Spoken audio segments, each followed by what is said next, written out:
Masang Kalimang tabe tinebina nglodhone dumawahing tawang-tawang. Nuwun sewu Penemban. Wah inggih sampun sungkawa kados mekaten to. Wong astunipun kula menika ugi ngertos menapa ingkang kapenggalih paduka Sang Penemban. Namung nyatanipun menika tumrapi pengerayi menika mujudaken satunggiling kanugrahaning Gusti.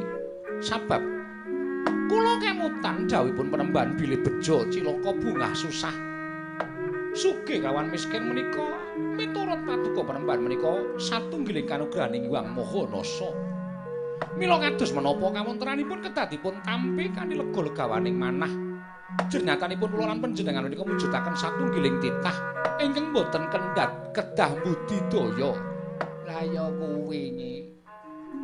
Wis ora kurang-kurang nggonku budidaya piye to carane?